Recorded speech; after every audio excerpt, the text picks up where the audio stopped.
सुगस Adani power limited के last video में हमने डिस्कस किया था कि स्टॉक वापस आ रहा है अपने हैंडल पोजीशन पर, यानी कि 145 से 154 की रेंज में। अब आज की गिरावट के पीछे रीजन ये नहीं है कि चार्ट पर यह फॉर्मेशन बन रहा है, बल्कि रीजन जो आपका परसों के दिन खबर आई थी बांग्लादेश से, वो एक रीजन है। इंटरनेशनल आर्बिट्रेशन में जाएंगे, बांग्लादेश पैसा चुकाने को राजी नहीं है, यह खबर मार्केट में है। जो कि 2017 का प्रोजेक्ट है 25 साल के लिए, उसको खत्म करने की भी बात बांग्लादेश कर रहा है और उस पूरे प्रोजेक्ट को करप्ट भी बता रहा है। यह एक स्पेसिफिक और बड़ा रीजन है कि क्यों अडानी पावर में अब आज फिर से यह गिरावट एक्सटेंड हो रही है। सभी चीजों को समझेंगे। आई एम NISM 7 सर्टिफाइड, तो सब्सक्राइब जरूर कर देना। शुरुआत करते हैं आपकी आज की खबरों से। एक बार पहले ग्लिम्स देख लेते हैं लास्ट वीडियो में जो हमने डिस्कस किया था। तो हम यहां पर लेके चल रहे हैं 154 से 145 का कंसोलिडेशन। क्यों?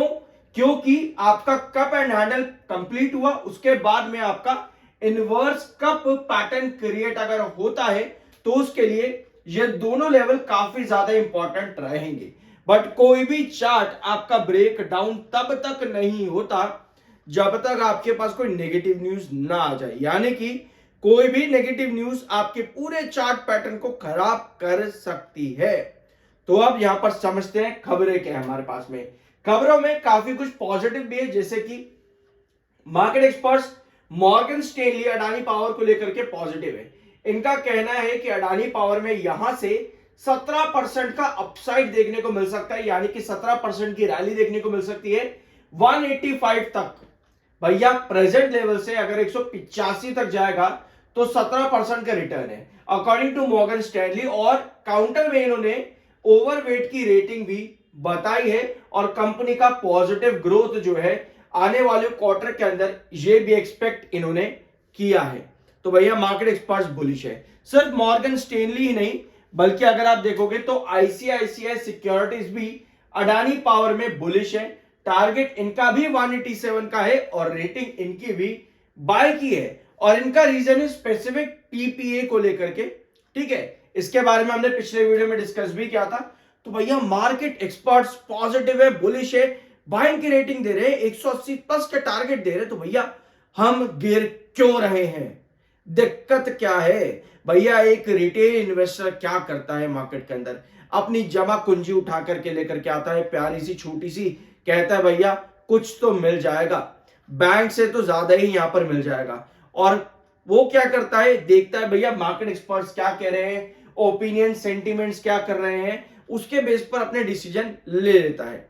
भैया ये बड़ी गलती अगर आप करते हो तो भैया बहुत गलत बात है ये। मार्केट एक्सपर्ट्स बुलिश है लेकिन फिर भी गिरावट हो रही है और आपको इस बारे में पता तक नहीं है। भैया सब चीजें मालूम होना चाहिए, तभी कहते अंधे होकर के मार्केट में कभी एंट्री मत करो। अगर आप इस तरह से मार्केट एक्सपर्ट्स बुलिश है, मार्केट एक्सपर्ट्स के पॉजिटिव टारगेट है, इस तरह से अगर आप एंट्री करते हो तो भैया दिक्कतें आप ही के लिए हैं। बेवकूफ ये नहीं बना रहे, कुल्हाड़ियां हम खुद अपने पैर पे मारते हैं जब हम अपनी तरीके से सही काम ना करें।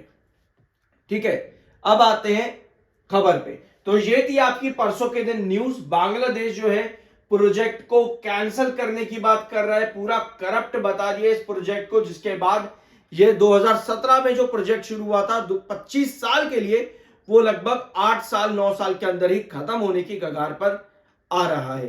ठीक है, तो ये है आपकी नेगेटिव खबर। अपार्ट फ्रॉम दिस पिछले 3-4 सेशन से लगभग 1:3 का रेशियो चल रहा है बायर और सेलर में अडानी पावर में। एक बायर पर यानी कि लगभग 3 सेलर है, 13,90,000 बायर और 40,83,000 इस समय सेलर है। टेक्निकल पॉइंट ऑफ व्यू पे MFI स्टिल आपका 60 पे है और RSI 50 का है। टेक्निकल आपके स्टिल न्यूट्रल है। सो अब आते हैं आपके चार्ट पे। लास्ट वीडियो के अंदर हमने लॉन्ग टर्म चार्ट को डिस्कस किया था, जहां पर हमने समझा था कि स्टॉक ने एक कप एंड हैंडल क्रिएट करा है। पिछले लगभग 1.5 महीने से आप चैनल पर देख रहे हो कि कप एंड हैंडल आपका पूरा हो चुका है, जो डिस्कस किया था। अब यहां से एक इनवर्स कप बनाने की कोशिश कर सकता है अडानी पावर।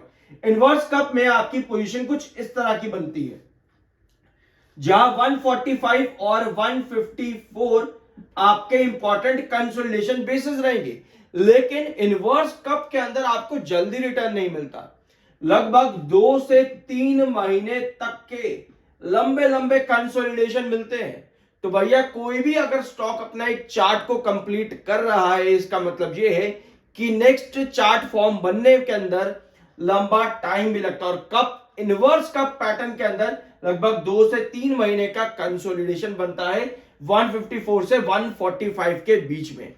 लेकिन आपको एक चीज और मालूम है कि कोई भी चार्ट तब तक डिसरप्ट नहीं होता जब तक उसमें कोई नेगेटिव न्यूज ना हो। अभी नेगेटिव एलिमेंट जो है वो बांग्लादेश से आ रहा है। तो अगर हम और चीजों से अभी यहां पर ना और चीजों को समझते हैं। लास्ट वीडियो में हमने डिस्कस किया था कि नेगेटिव एलिमेंट अगर इस इनवर्स पैटर्न के अंदर क्रिएट हो, यानी कि 145 से 154, इस इनवर्स चार्ट का, इनवर्स कप का जो आपका कंसोलिडेशन है, ये अगर आपका डिसरप्ट हो जाए तो भैया आपका यहां पर चार्ट कैंसल हो जाता है, यानी कि आपका ये इनवर्स कप कैंसल आउट हो जाएगा। उस कंडीशन पर आपका जो क्रूशियल बेस आता है यहां पर लेंगे वो है 124 का, जिस पर आप में से काफी सारे व्यूअर्स का एक ही बयान है, कुछ व्यूअर्स का, कि भाई नहीं आने वाला जिंदगी में कभी भी। तो भैया चार्ट है, ये आपको कुछ भी दिखा सकता है। अगर हम इस तरह से काम करेंगे कि भैया ऐसा तो नहीं होगा जिंदगी में कभी भी, इसका मतलब ये है हम आंखें मूंद करके बैठ गए हैं, हमें कुछ लेना देना नहीं, ना ही हमें कुछ सीखना समझना है। अभी के लिए चार्ट का कंसोलिडेशन 154 से 145 के बीच में बनना जरूरी है।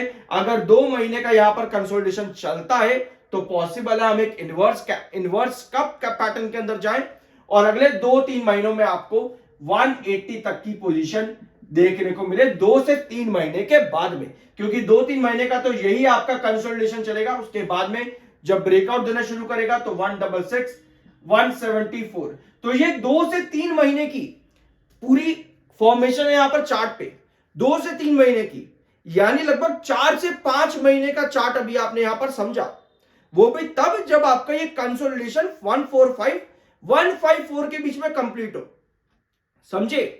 लेकिन कोई भी नेगेटिव एलिमेंट अगर आता है तो आप अडानी पावर में क्या कर जाओगे, आप अडानी पावर में एक डाउनवर्ड वेजेस पैटर्न के अंदर चले जाओगे, समझे। वहां पर आपका 124 का बेस है, यानी कि आपको मालूम होना चाहिए कि चार्ट पर कौन सा पैटर्न ब्रेकडाउन हो रहा है, जहां आपको एंट्री नहीं करनी चाहिए। यानी कि 145 अगर आपका ब्रेकडाउन हो गया तो भैया वहां आपकी एंट्री बिल्कुल भी नहीं बनती है, आप उसको कैंसल आउट कर देते हो।